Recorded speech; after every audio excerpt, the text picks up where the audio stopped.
जय श्री कृष्ण। जागृति रसोई में तमारुं स्वागत है। आज हूँ भगवान शंकर भगवान थाळ करवानी छूं। लाडवा, शाक, दाळ भात, रोटली बधु बनाववानी छूं। शंकर भगवान थाळ आज मारे श्रावण महीना में नथी एटले आज बनाववानी छूं। हवे हूँ रसोई बनावुं छूं। आज मारे आ लाडवा थाळ करवानो छे दादानो शंकर भगवाननो।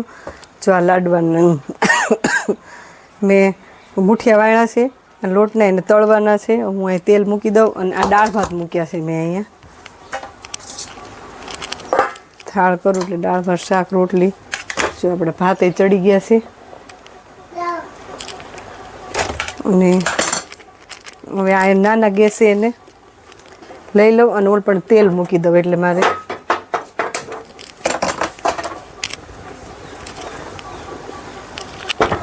અહીંયા મેં તમને બતાવ્યું હતું કે હું ઉપર તેલ દાળ ભાત મૂકું છું અને આ તેલ મૂકી દીધું અને થોડાક મીઠા સેજ અમથા બાકી સેજ કચરા છે તો એટલા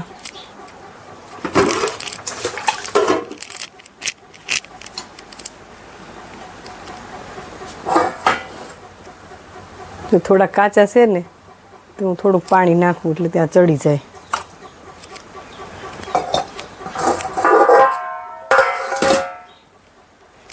ना तेले मूकी दीधुं छे।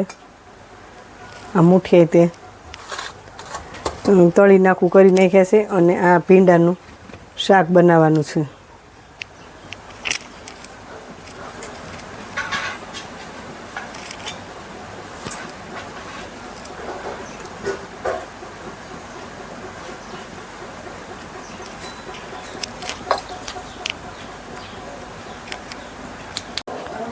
આજે મારા જેઠાણી હવે ભીંડો સુધારે છે। હું એને ભીંડો આપું ને તો એ ભીંડો સુધારી નાખે।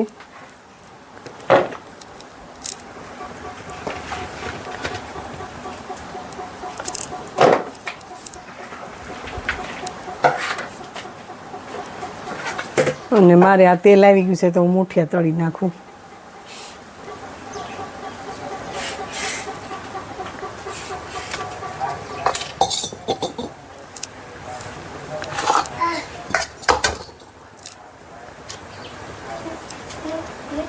જોઈ જો તેલ આવી ગયું છે। તેલ તો આવી ગયું છે। હવે જો આ મુઠિયા તળી નાખું અને ત્યાં દાળ ભાત થઈ જાય પછી આપણે શાક ભીંડાનું વઘાર નાખી। ભીંડાનું શાક હું તમને હમણાં બતાવીશ કેવી રીતના વઘારું એમ। આખો ભીંડો બનાવવાની છું પણ ભરવાની નથી, એમનામ જ તે કરવાની છું।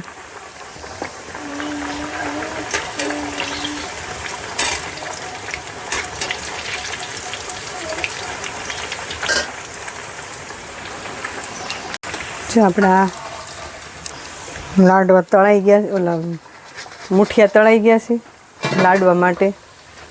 બધાય નથી તળાણા હજી, આ પહેલો ખાંડ તળાણું છે। આ બીજો ખાંડ નાખું છું।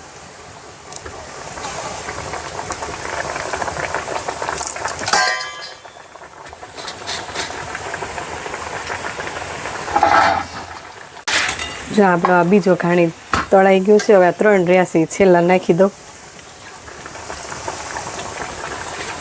અને અહીંયા દાળ ભાત આપણા ચડી ગયા છે અને હમણાં ઠરે ને પછી હું ક્રશ કરી નાખીશ।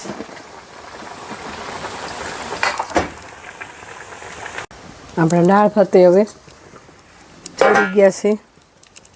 ભાત ઉતાર લો જો ભાતે થઈ ગયા છે આપણે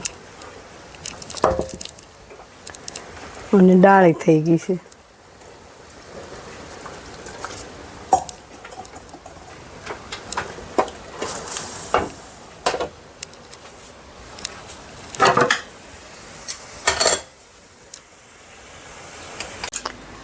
આપણા લાડવા બની ગયા છે।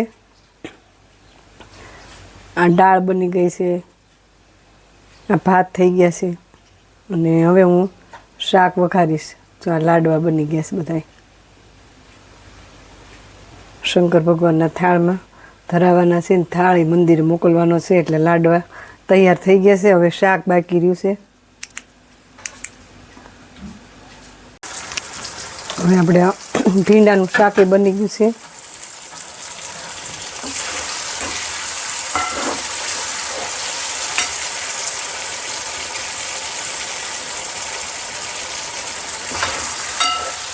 હવે એક રોટલી રહી, આપણે દાળ ભાત શાક લાડવા ને આખા ભીંડાનું શાક બધું બની ગયું છે. હવે ગેસ બંધ કરી દઉં, શાક એ થઈ ગયું છે. જો મારે આજની રસોઈ તૈયાર છે. આ શંકર ભગવાનનો થાળ છે અને આ ઠાકોરજીનો થાળ છે.